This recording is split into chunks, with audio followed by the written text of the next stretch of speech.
Buonasera, gentili telespettatori di Telecittà e telespettatori che ci seguite un po' in tutto il mondo grazie al collegamento ad internet, online, in streaming. Ben ritrovati anche oggi di cuore con Voci alla Gente, la nostra rubrica giornaliera di attualità, di intrattenimento, di approfondimento, di comunicazione, di consultazioni varie, di tante belle cose.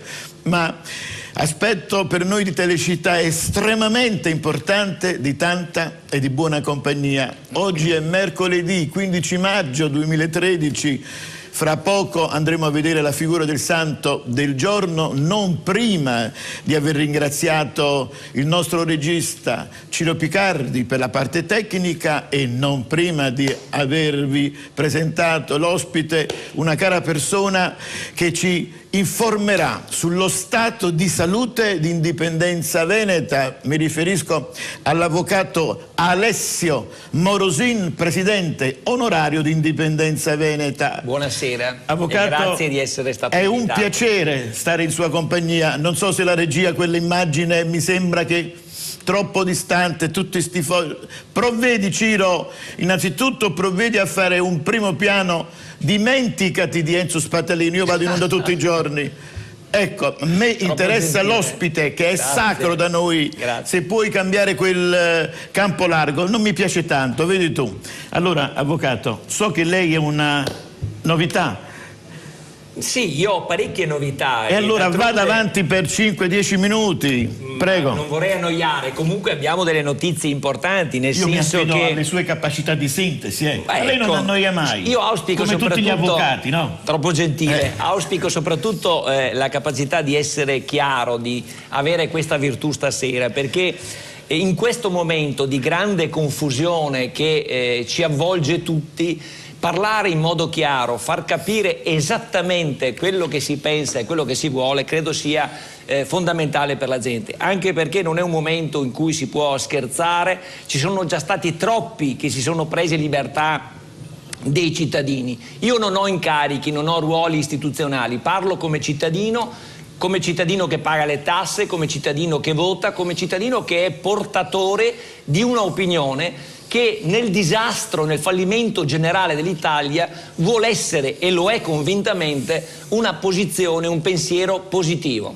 Avete capito bene? Sì, proprio un pensiero positivo. Tutti quanti vi annunciano disastri ed è così, perché la situazione italiana è una situazione fallimentare, è una situazione che ha portato ormai al collasso le istituzioni, è una realtà non più governabile, dicono gli esperti, non è una mia opinione, che l'Italia è irriformabile, è tenuta in piedi fittiziamente per esigenze di politica che sono extrastatuali, che fanno capo soprattutto al mondo bancario, al mondo della finanza, quindi non a esigenze degli interessi dei cittadini, ma a esigenze di altra natura. Bene. Parlare chiaro quindi e parlare se possibile positivo. Il positivo dove sta?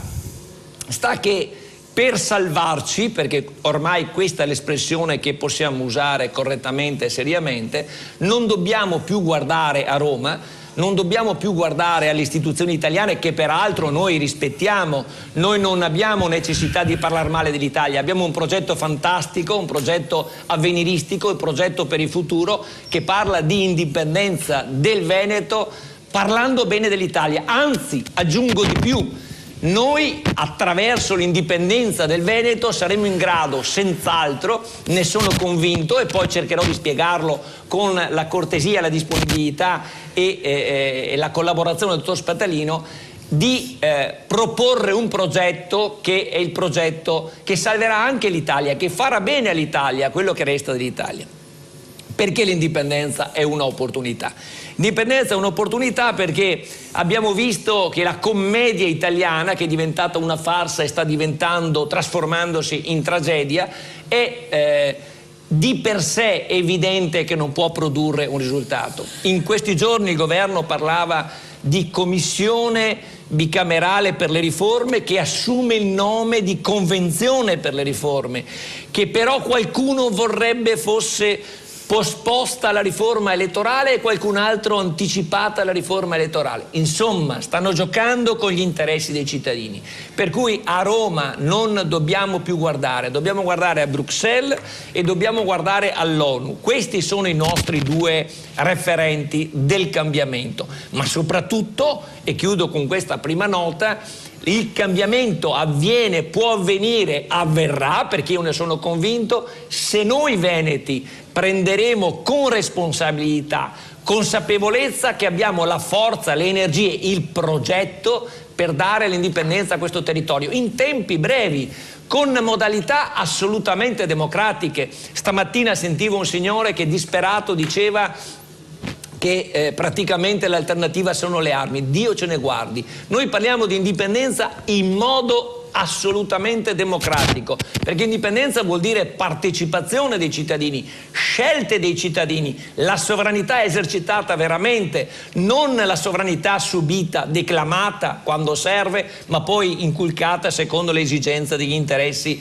di questa o di quella scuderia di partito o di affari. Quindi dal territorio, dalla gente, dai veneti, se c'è la convinzione, otterremo senz'altro in tempi brevi questo obiettivo che è conforme alla legalità e al diritto internazionale. E la notizia è proprio questa, che quello che stiamo facendo noi, dottor Spattalino, è seguito dai pensatori, dal mondo accademico, da uomini di cultura, di uomini del diritto, uomini della filosofia, uomini dell'economia, che hanno sottoscritto, questa è veramente la notizia, se posso anche lo facciamo vedere, un manifesto per la libertà del Veneto che è conseguenza della risoluzione 44. Lei mi lascerà poi che noi certamente, ma è su internet, basta andare sul sito diritto di voto. Ma non mi faccia lavorare avvocato, dai, visto che ce l'ha me lo lasci. E dopo glielo lascio, certamente. E che cos'è questo? Questo manifesto, che magari poi illustreremo, se lei mi dà modo, in modo dettagliato, è un invito che fanno questi personaggi noti al mondo. Pensi, faccio solo un nome, Pascal Salin, o Salin perché è francese, Salin. È considerato uno tra i primi 8 economisti al mondo ed è ovviamente un personaggio che ha dietro di sé un largo consenso ed è a favore del diritto all'autodeterminazione delle comunità come quella catalana, come quella veneta, che hanno una forte identità storica, che hanno una omogeneità culturale, una omogeneità sociale, una realtà economica molto molto forte per essere protagonisti quali stati indipendenti in un contesto europeo che deve evidentemente ripartire proprio da queste realtà. Non può venire l'Europa dagli stati risorgimentali falliti, un fallito può creare altri fallimenti, quindi l'Italia, la Spagna, la Grecia, che sono realtà nate come sappiamo con notevoli forzature storiche in epoca risorgimentale, non sono in grado oggi di garantirci il cambiamento, sono inceppati perché il meccanismo burocratico istituzionale che finora le ha viste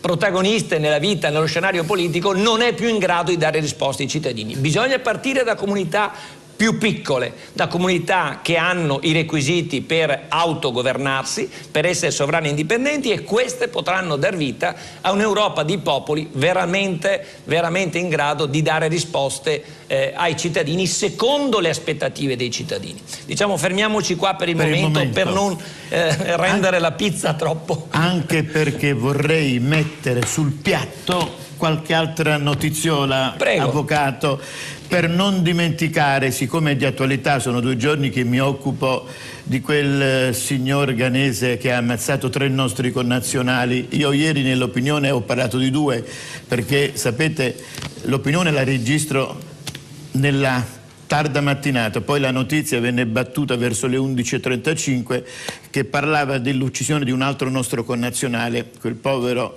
pensionato di 64 anni, quindi ecco perché io a volte di sera non sono preciso, proprio perché registro la mattina. Sono 3 i morti.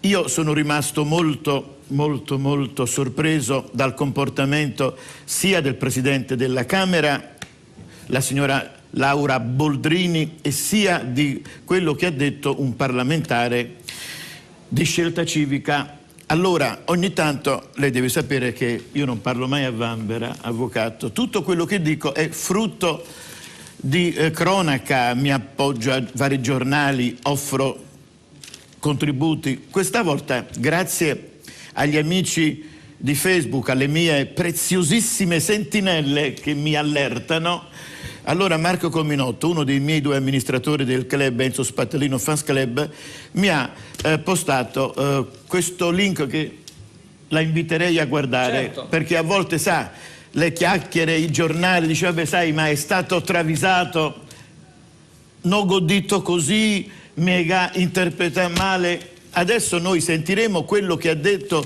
questo signore che si chiama Gianluigi Gigli.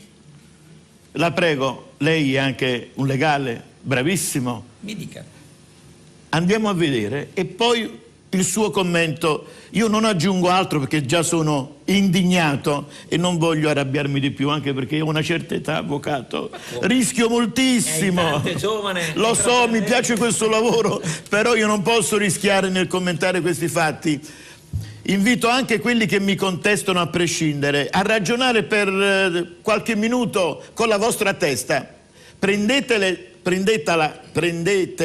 dall'ammasso e ragionate se è permesso che un parlamentare della Repubblica Italiana possa dire queste cose. Se Ciro è pronto, così offriamo anche il contributo, così la parola è chiara, ascoltate attentamente.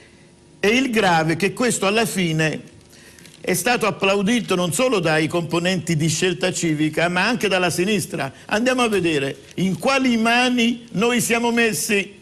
Viva l'Italia, dai Ciro, grazie. Sì, grazie. Ha chiesto di parlare il deputato Gigli, ne ha facoltà. Sì, vorrei riferirmi anch'io al caso triste accaduto a Milano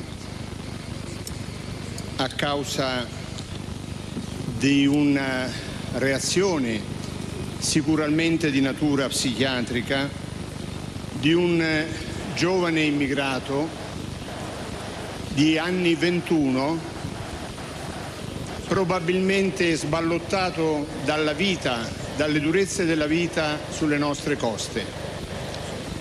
Bene, mi dispiace smentire l'onorevole Federica, ma quella persona era a passeggio proprio per rispetto delle nostre leggi.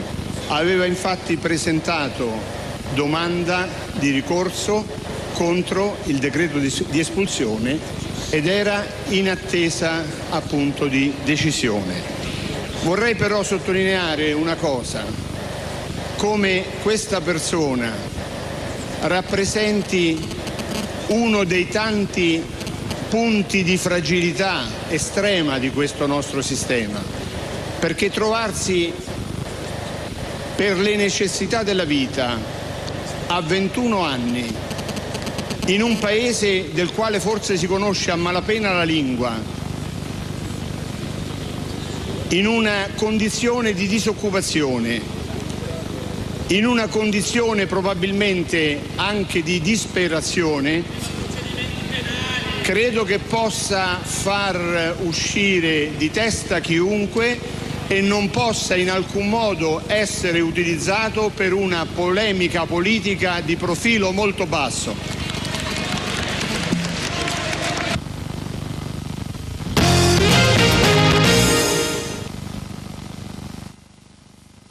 L'avvocato Morosin, affinché mi possa assistere, io sono distratto, sono molto stanco negli ultimi tempi, avvocato, le confesso, sono un po' disorientato, mi riporti sulla giusta via, avvocato, grazie.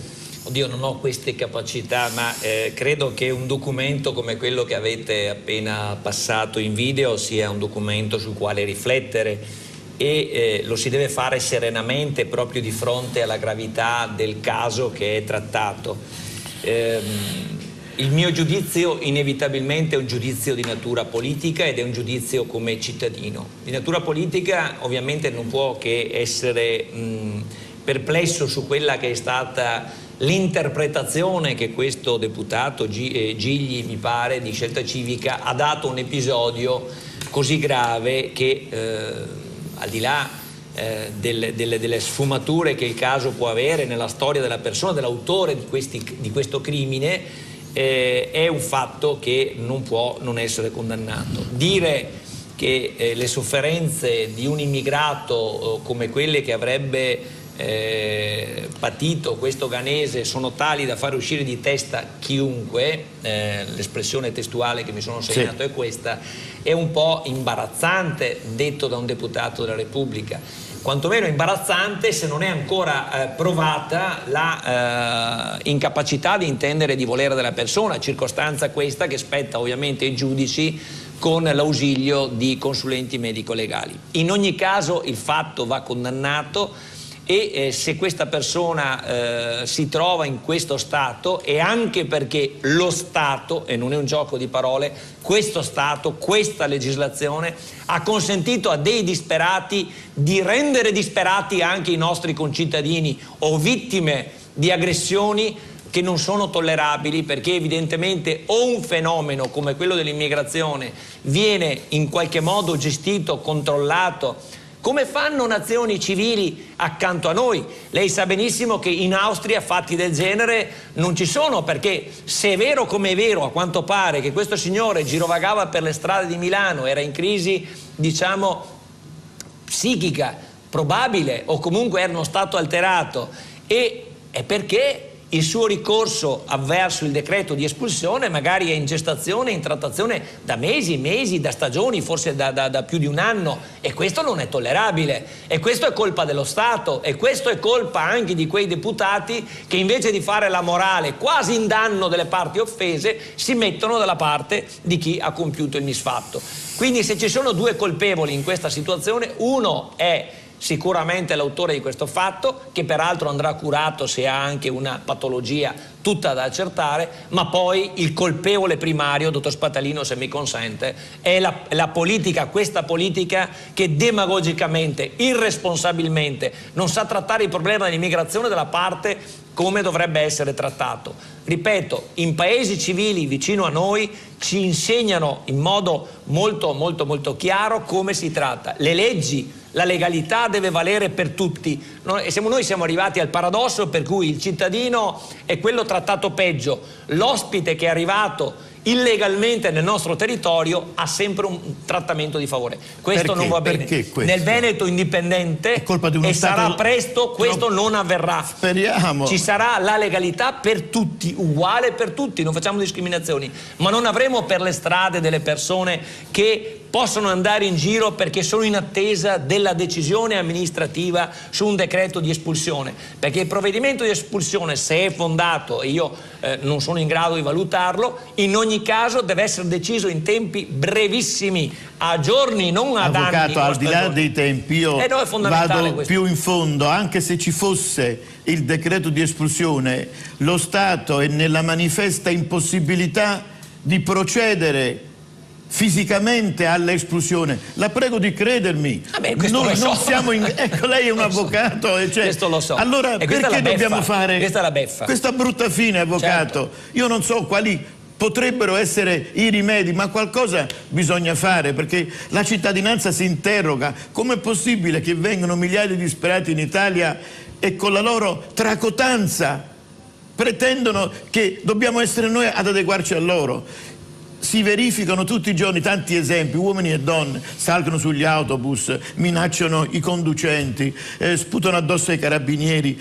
Tutto questo perché, avvocato? Perché sanno di poter contare su allora cominciamo uno Stato... a dare un nome e cognome. Il nome e cognome è stata una prima legge che si chiamava Turco-Napolitano. Questi due nomi le dicono qualcosa, quantomeno il secondo, no? L'abbiamo rinnovato l'incarico. Ma anche Turco mi dice tante cose, ecco, sì. Ma Napolitano è anche il Presidente della Repubblica. Una delle prime leggi nefaste, mi sia consentito un giudizio politico su una legge che considero sbagliata, è quella che ha aperto sostanzialmente le porte indiscriminatamente a un mondo di disperati, è la legge Turco-Napolitano. Con quella sono cominciate le masse, ma non è che l'ultima, la legge Fini-Bossi, tanto per dire, abbia cambiato il quadro. Quando era ministro dell'Interno l'onorevole Roberto Maroni sono stati legalizzati 750.000 abusivi e però non avevano tutti i requisiti del posto di lavoro, dell'abitazione e quindi la sicurezza. Persone che vivendo una situazione di disagio, trovandosi quindi in un contesto non protetto per loro ma anche per noi, non possono che essere la prima causa potenziale di una situazione di difficoltà, di disordine e quindi di ordine pubblico. L'integrazione può avvenire, noi non siamo contrari, ma in un contesto di legalità e in un contesto dove la legge è in grado di dare concreto rispetto alle proprie disposizioni in tempi brevi. Quando un immigrato è raggiunto da un decreto di espulsione e può fare ricorso e il ricorso viene deciso dopo un anno, abbiamo per un anno una persona in una situazione di abbandono di fatto, come era sto signore, di pericolo per sé e per gli altri, e quindi c'è una responsabilità politica, è una responsabilità evidente ed è di un legislatore che è latitante rispetto a quelli che sono i bisogni dei cittadini che pagano le tasse, perché poi tutta questa realtà dell'immigrazione mal gestita pesa sulle tasche dei cittadini in modo pesantissimo, intollerabile. Insomma, noi quando avremo l'indipendenza queste cose le elimineremo in un battito d'occhio, come l'Austria. Non stiamo dispensando illusioni o sogni, come l'Austria. Lei non so se ha modo di frequentare, di andare nelle città a noi vicine, di Graz, di Vienna, no, ma anche poco, per la verità mi muovo poco, ma anche di Innsbruck, non trova situazioni analoghe a quelle che abbiamo in Italia. Insomma, è possibile, la legalità deve essere applicata con adeguatezza di tempi e di metodi, ma non si può essere indifferenti a fatti come quello che è accaduto a Milano, pensando che la situazione di questo poveretto è tale, ha detto l'onorevole Gigli, da far uscire di testa chiunque. No, signor Gigli. E i nostri è lei che ha fatto un discorso politicamente fuori di testa. Lui è fuori di testa. Io politicamente fuori di testa. È chiaro, ne ho parlato anche nella mia opinione. Allora... Venendo alle due telefonate, tanto per fare una battuta sul contributo di Martino e di Roberto, io non credo, è bene dirlo, io credo alla legalità, non credo all'eccesso e alla gestione del rapporto tra Stato e cittadino con un metodo di Stato di polizia. Assolutamente. Noi non vogliamo un Veneto violento nelle istituzioni, anzi, le istituzioni devono essere amiche dei cittadini, devono essere pronte a collaborare con i cittadini. Allora i cittadini spontaneamente saranno più virtuosi nel rispetto della legalità. Quando sento dire che un poliziotto intimidisce, come in Austria in questo episodio che ha riferito Roberto, intimidisce l'automobilista e quasi c'è una forma di sudditanza, di timore riverenziale nei confronti del poliziotto, io sono molto preoccupato. Io voglio uno Stato col sorriso, uno Stato dell'efficienza, uno Stato dove i cittadini sono orgogliosi di essere cittadini e gli operatori della pubblica sicurezza saranno inflessibili nell'applicazione delle leggi, ma saranno anche rispettosi dei cittadini. Guardiamo in avanti, viva Dio, non possiamo mica guardare al passato. Se l'Italia è inetta, incapace e ci lascia tante inadeguatezze, tante mancanze, tante situazioni anomale come quella di non saper gestire l'immigrazione clandestina in Italia, non per questo dobbiamo perdere la testa noi. Quando il Veneto sarà, e sarà presto, una repubblica indipendente e sovrana, non saremo un Stato che vuole militarizzare il rapporto con i cittadini. Vorremmo uno Stato dove, oltre al prodotto interno lordo, dottor Patalino, noi vogliamo anche quello che nel Bhutan si chiama ed è misurato la felicità interna lorda, il FIL. Nel Bhutan, nel piccolo Stato del Bhutan che sta tra l'India e la Cina, il benessere dei cittadini non è misurato come da noi col PIL, questa ossessione, no? Il PIL cresce, ma in base al FIL, alla felicità interna lorda, che poi è una capacità di dare al sociale, alla organizzazione delle istituzioni, della vita pubblica, quell'equilibrio che, per esempio, mi consenta di ricordarlo con orgoglio, noi possiamo trovare a mani piene come un tesoro ancora inesplorato nella storia della Serenissima Repubblica di Venezia. La Serenissima, infatti, si chiamava non a caso con questa aggettivazione perché era un esempio fulgido, ammirato, mitico nel mondo, tanto da essere stata emulata, copiata dalla neonata realtà degli Stati Uniti d'America quando sono diventati indipendenti nel luglio 1776, che si sono richiamati alle istituzioni della Serenissima Repubblica di Venezia proprio per eleggere il loro Presidente della Repubblica. Quindi è una cosa interessante conoscere il proprio passato per vivere in modo equilibrato il presente, con un'idea dello Stato positiva, perché a me preoccupa, ripeto, da un sconcerto sentire che si ammirano stati come quello dell'Austria, che peraltro ha una legislazione seria, che però la applica in modo eccessivamente punitivo anche nei confronti del cittadino. Ci vuole chiarezza ed equilibrio, allora c'è il benessere per tutti, allora tutti desidereranno abitare nel Veneto indipendente. Questo vogliamo noi, anche per questo profilo, un progetto bello, positivo. Finalmente quello che i cittadini desiderano si troverà attuato da noi nel Veneto. C'era un messaggio molto molto interessante, non so se... Uno quello che ha già letto, quel signore che ha detto il Veneto prenda decisioni drastiche. Allora vuole rispondere a quello? Ma mi pare interessante. E poi leggo gli altri, dai. Merita un'attenzione magari breve, no? Perché, veda, io apprezzo molto... Leggo anche questo, lei poi aggiunga anche la risposta. Ecco, avvocato, non è il caso di promuovere un referendum come sta facendo la Svizzera?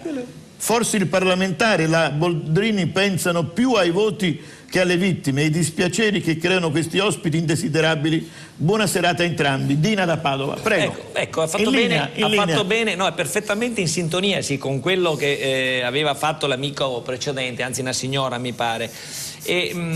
Promuovere un referendum, i cittadini devono sapere che noi di Indipendenza Veneta siamo nati per questo, siamo nati per portare il Veneto ad esprimersi in un referendum il cui quesito è in una legge che noi abbiamo portato in Consiglio regionale con una valanga di firme, migliaia di firme, in una manifestazione tenutasi il 16 febbraio a Venezia, quindi un giorno freddo però pieno di entusiasmo, di calore, una giornata bellissima. Abbiamo portato migliaia e migliaia di persone con questo progetto di legge che ha come obiettivo quello di dare ai veneti l'opportunità di esprimersi sul quesito referendario che dice: vuoi che il Veneto diventi una repubblica indipendente e sovrana?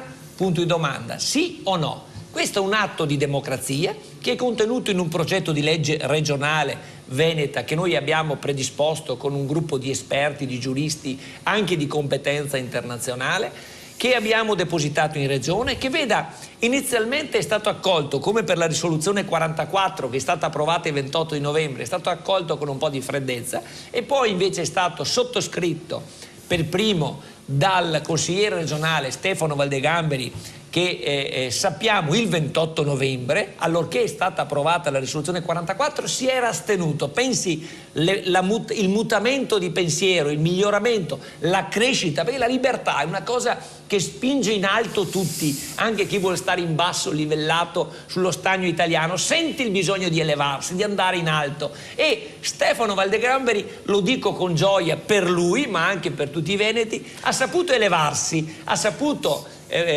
sottoscrivere per primo questo progetto di legge che noi abbiamo messo a disposizione, che porta adesso il numero 342, è un progetto di legge della Regione Veneto che è già entrato la settimana scorsa in discussione alla prima commissione consigliare, quella che ha la competenza di istruire i progetti di legge, che potrebbe in tempi brevi vedersi pronto per essere trattato, discusso e votato nell'aula consigliare. Ci vuole, come diceva questa signora, che il Veneto prenda decisioni drastiche, ha perfettamente ragione. O come diceva l'altro signore, spingere, promuovere, diceva lui correttamente, usando l'espressione appropriata, un referendum. Noi abbiamo già fatto tutto, abbiamo dal di fuori messo il Consiglio regionale nelle condizioni di avere un testo di legge, di poterlo discutere perché ce l'hanno ormai protocollato già in prima commissione, di votarlo quanto prima in aula per dare ai veneti la possibilità di esprimersi. È un esercizio di democrazia diretta, fondamentale. Il 6 di ottobre 2013 noi abbiamo anche indicato la data, volendo si può fare per quella data, e se i veneti saranno favorevoli a percorrere e a conquistare l'indipendenza democraticamente, lo si può fare. Il diritto internazionale è dalla nostra parte abbiamo questi esperti, mi permetto nuovamente di citarli, certo. Ne do solo alcuni nomi: il professor Bassani dell'Università di Milano, Herman Hoppe, che è un economista americano, Donald Livingstone, che è un docente di filosofia della Emory University, sempre americana, Ralph Raico della Università di Buffalo, Xavier Sala-Martin, un economista della Columbia University, Pascal Salin, che abbiamo già citato prima, dell'Università di Parigi, e poi tanti altri che non voglio neanche citare, ma comunque importantissimi uomini di pensiero, di cultura, accademici, studiosi, noti e rispettati al mondo. Pensi che l'economista, abbiamo già detto, Salin è uno tra i più quotati a livello mondiale, che sono d'accordo con noi. Voi non lo sapete, grazie a Telecittà stasera abbiamo questa opportunità qua. Prego. Le televisioni italiane non ne parlano di questo, è il mondo che è con Indipendenza Veneta. Questi personaggi hanno sostenuto un manifesto per l'indipendenza del Veneto e dicono testualmente: i firmatari di questo appello, le leggo solo un passaggio, vada avanti, avvocato, invitano tranquillo, le autorità internazionali ed europee a favorire il processo di autodeterminazione avviato il 28 novembre 2012 con l'approvazione da parte del Consiglio regionale del Veneto di una risoluzione, che è la risoluzione 44, quella che abbiamo predisposto noi di Indipendenza Veneta, che impegna le massime istituzioni venete a fare tutto il possibile affinché i cittadini possano decidere in merito al loro futuro. La sovranità è questa, o è applicazione concreta o è declamazione vuota, non fatevi ingannare ulteriormente. L'Italia non sarà in grado, né oggi né domani, di risolvere i problemi del Veneto. Noi nel Veneto abbiamo la gente che si toglie la vita. Stiamo rischiando di fare una Dottor brutta fine. Mi creda, che si toglie la è una vita. questione di tempo. Abbiamo una disperazione, faremo una brutta fine e avremmo le risorse e la sinistra sarà contenta. Ma guardi che oggi siamo Il loro programma è siamo quello. governati da un governo che è sostenuto dal centro-destra, dal centro-sinistra, è un governo tra Berlusconi e la sinistra, sono tutti insieme e stanno giocando l'uno con l'altro, ma in mezzo, tra i due gattoni, il topo siamo noi, viva Dio! E non possiamo più permetterlo che la nostra gente soffra perché ci sono degli spericolati attori della scena politica che non hanno né responsabilità, né coscienza, né dignità di quelli che sono i bisogni e le emergenze dei cittadini. Non c'è soluzione a Roma. Noi non ce l'abbiamo con l'Italia, noi adoriamo l'Italia, ma non ci appartiene più come realtà istituzionale e politica. E poi le dico un dato, dottor Spatalino: se il mondo si accorge che questa è la strada dell'alternativa, perché i giornali e le televisioni che fanno informazione anche a livello nazionale non parlano di questo? Il mondo parla di noi veneti e molti di voi, io lo so in buona fede, proprio perché l'informazione non arriva, non conoscono che siamo sostenuti nel nostro progetto da questi menti di eccellenza e di competenza che ci incoraggiano, perché vedete, noi l'ho già detto prima, lo ripeto, non vogliamo le vie brevi come qualcuno dice bisognerebbe andare a Roma e sparare. No, state facendo il gioco di chi vi vuole affossare. Noi vogliamo il passaggio democratico, vogliamo il passaggio attraverso la legalità. Ed è quello che fa paura, quello che io chiamo lo Stato baro, perché uno Stato che vive di illegalità, che è pervaso di illegalità, teme che il cittadino possa cambiare le cose utilizzando una legalità internazionale che è a disposizione, che gli esperti ci dicono abbiamo tutti i titoli per esercitarla. D'altronde l'anno scorso, rispondendo ufficialmente sia a noi di Indipendenza Veneta, sia un atto ispettivo, un'interrogazione di un europarlamentare, lo stesso Presidente della Commissione Europea, José Manuel Barroso, ha detto che questa è la strada. E poi pensate un'altra cosa, non è una strada che in modo estemporaneo qualcuno del Veneto si è inventato, una cosa che riguarda altre realtà importantissime dell'Europa, le migliori. La Scozia il 18 settembre 2014 terrà un referendum per staccarsi dalla Gran Bretagna, che sarà un po' meno grande, perché non si chiamerà più Gran Bretagna come attualmente, perché è una Gran Bretagna ridotta. La Catalogna ha 4 milioni su 6 milioni che vogliono l'indipendenza e sta portando avanti, ma le Fiandre stesse ed altre regioni floride responsabili dell'Europa. Insomma, Insomma, l'alternativa positiva c'è, non disperatevi, non ascoltate il dramma italiano pensando che là dobbiamo morire tutti. Abbiamo l'opportunità, gli strumenti, i progetti, le teste pensanti e le forze anche economiche per portare il Veneto in uno stato che poi aiuterà anche l'Italia. Io dico sempre, negli ultimi tempi ho coniato sta battuta: per salvare l'Italia bisogna fare l'indipendenza del Veneto. Solo così forse aiuteremo io ve lo auguro, anche l'Italia. Vorrei vivere... Come lei deve essere convinto. Mi pare che sia un uomo che crede nel cambiamento. Credo, però credo anche che la burocrazia romana è tale da... Ma noi non ci portare poniamo una linea Maginot, va bene? Sì, ma questi esperti dicono: noi ci poniamo, ragioniamo con Bruxelles e con New York, non parliamo più con Roma. Roma la rispettiamo. Io non vedo l'ora che si cambi questo stato. Immagini se io non vengo con voi. Perfetto. Leggo questo: salve a voi, puntini puntini, è tardi ormai, caro avvocato. Non si salverà più nessuno, purtroppo, né il Veneto né tantomeno l'Italia, puntini puntini. Dove eravate voi prima che iniziasse questa maledetta crisi?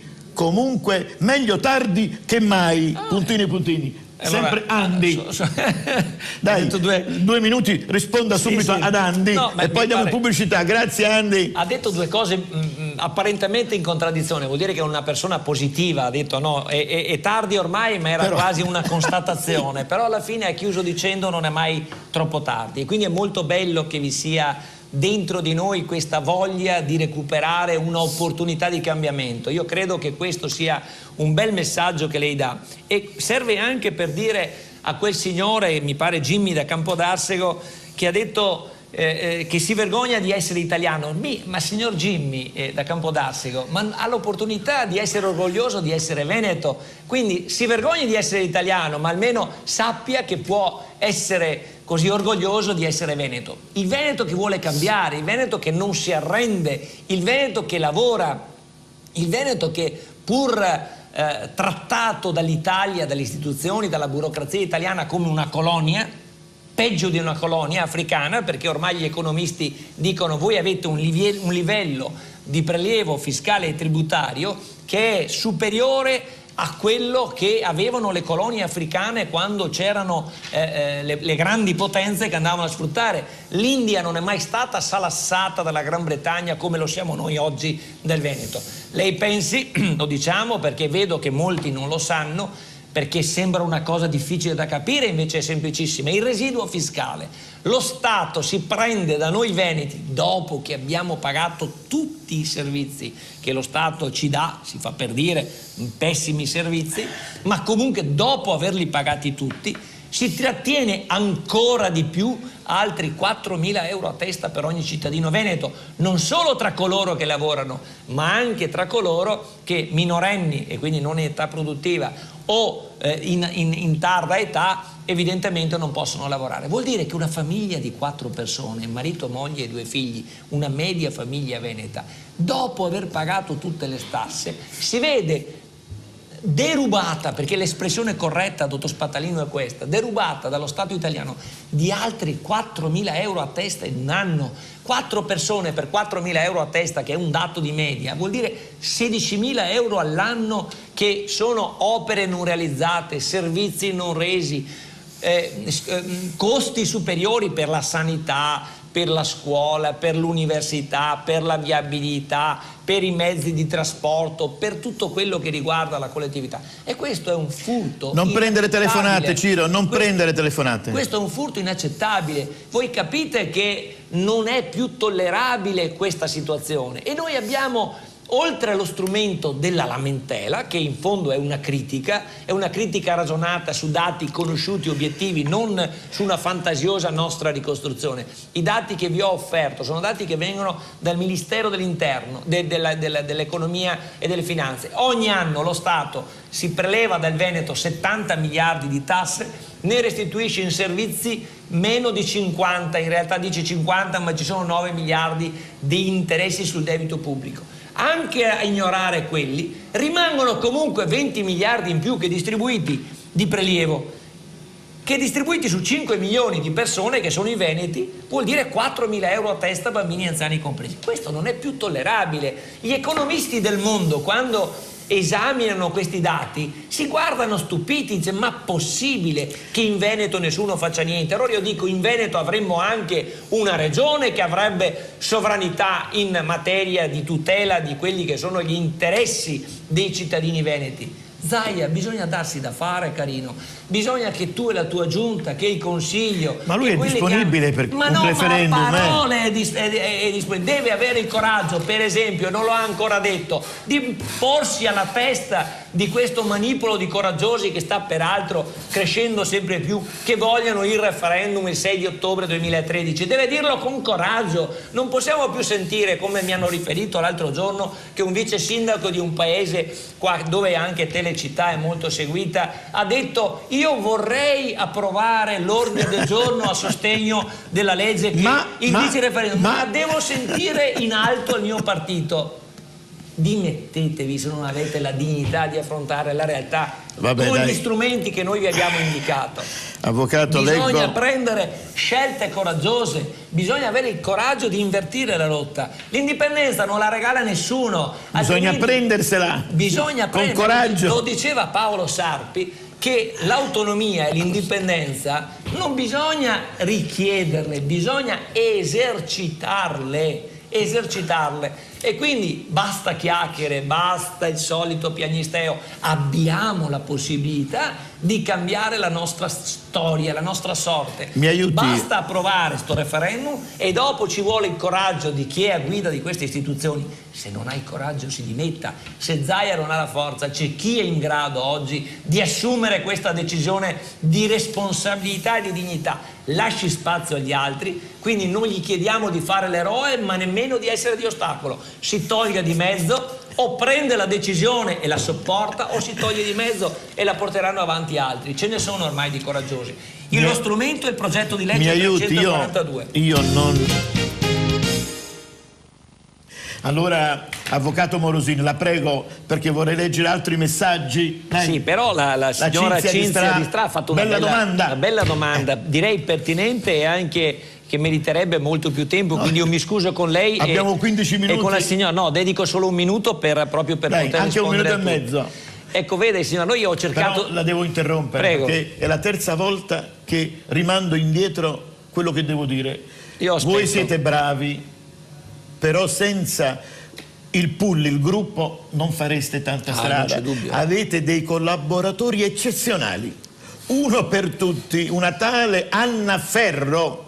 Peccato che non è qui, perché un giorno ve la devo presentare. Il vero motore di Indipendenza Veneta a livello organizzativo è questa splendida ragazza che si chiama Anna Ferro. Un giorno lei mi darà la possibilità di conoscerla? Certamente. Perfetto. È una persona straordinaria, confermo. Io la sento sempre per telefono, perché lei che mi chiama: dottor Spadolino, ma il nostro Morosini, l'avvocato, quando lo invita mi sollecita, mi marca stretto. Ma lei lo fa con tutti, per la verità, basta, lo perfetto, fa con tutti, basta. Non è che abbia una ragione di gestire solo la mia Anna, presenza. un forte abbraccio, un bacione dovunque tu possa essere, ti raggiunga, arrivederci, prego. E ovviamente saluto anch'io Anna e la ringrazio per tutto quello che fa per Indipendenza Veneta, e in effetti, dottor Spadolino, Anna ha fatto in particolare 2 incontri a Castelfranco Veneto di un successo senza precedenti, c'erano più di 600 persone in entrambe le occasioni, quindi vuol dire grande risposta dei cittadini che credono nel movimento e capiscono che anche grazie a una buona informazione, un'adeguata organizzazione, si può partecipare e conoscere, perché l'obiettivo è quello, non di autoincensarsi, ma di dare l'opportunità a più persone possibili di conoscere il progetto di Indipendenza Veneta. La signora Cinzia, che dice il governo lo permetterebbe. Veda signora, la sua domanda è molto molto bella. Il progetto Indipendenza Veneta è un progetto che, attraverso lo strumento, il percorso legale, secondo le norme del diritto internazionale, ma non in contrasto con le norme della Costituzione italiana, vuol portare i cittadini ad un referendum per chiedere se vogliono o meno l'indipendenza. L'Italia astrattamente, questa la sua domanda è molto interessante, potrebbe anche assumere iniziative volte a bloccare, a ostacolare, a ritardare che vi sia data attuazione a un diritto internazionale. Però l'Italia ha sottoscritto anche la Carta dell'ONU ed ha un articolo nella Costituzione, l'articolo 10, non c'è solo l'articolo 5 che dice che l'Italia è una indivisibile, c'è anche l'articolo 10 della Costituzione della Repubblica Italiana in vigore dal 1° gennaio 1948, il quale dice testualmente, dottor Spatalino, che l'Italia si conforma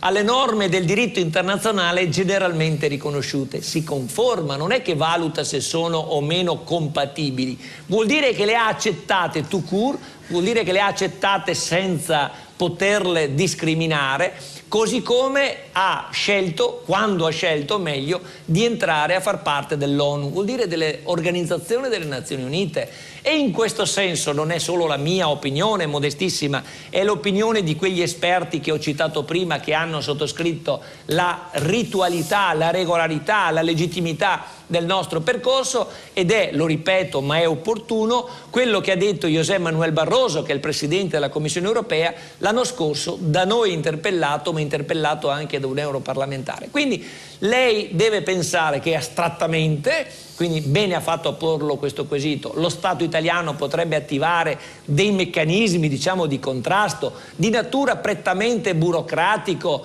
speculativa dal punto di vista normativo, ma di fatto l'Italia rischia di essere buttata fuori dall'ONU, perché chi non rispetta la Carta dell'ONU si pone al di fuori, e in questo senso noi abbiamo già fatto un lavoro straordinario col nostro movimento, perché ci siamo accaparrati, ci siamo conquistati l'attenzione della stampa mondiale. Solo per citare un esempio, di noi hanno parlato, oltre al Sunday Times e al Wall Street Journal, giornali di dimensione internazionale, il giorno di Natale il più grande quotidiano degli Stati Uniti, Los Angeles Times, ha dedicato la prima pagina, 2 colonne in basso, a indipendenza veneta. Veda, un mio amico giornalista, quando gliel'ho detto, pensava che fosse uno scherzo. Ha detto: i tuoi ragazzi hanno fatto un fotomontaggio e hanno fatto apparire che vi è il Los Angeles Times che parla per... Però, essendo un giornalista serio come il dottor Spatalino, che va sempre a offrire la documentazione e la prova, è andato sul sito del Los Angeles Times e l'ha trovato.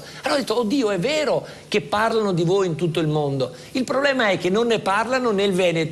Se ne parlassero di più anche nel Veneto, le domande legittime, intelligenti, come quelle che lei ha posto, troverebbero più facilità di conoscenza, di approfondimento, ed è la cosa fondamentale, perché per decidere come cambiare bisogna conoscere per deliberare, si diceva, e quindi questo è importante. Avvocato, mi lasci... Vorrei chiudere con un sorriso, con positività, come questa trasmissione ho sempre colto, offre agli ascoltatori.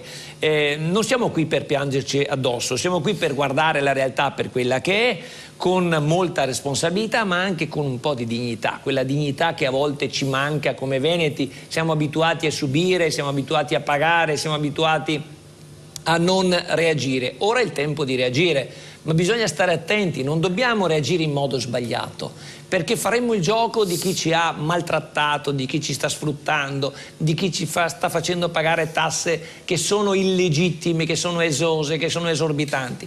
Dobbiamo agire utilizzando quella legalità che lo Stato non conosce, che lo Stato disapplica, che lo Stato costantemente viola. Questo è il punto: lo Stato viola, non voi, e attraverso il referendum a chiedere l'indipendenza. Saremmo liberati d'un sol colpo di questo fardello di miserie, di sofferenze, di prevaricazioni, di tassazioni, di ingiustizie e di quant'altro voi sapete, perché ognuno di voi si porta sto fardello. Quindi pensate positivo, informatevi innanzitutto, grazie anche a Telecittà, a persone squisite come il dottor Spatalino, competenti. Grazie. Si può arrivare a conoscere un'alternativa che non è quella del suicidio, non è quella della lamentela, è quella dell'indipendenza. Ditelo a tutti i vostri consiglieri comunali che votino l'ordine del giorno a sostegno del progetto di legge per indire il referendum.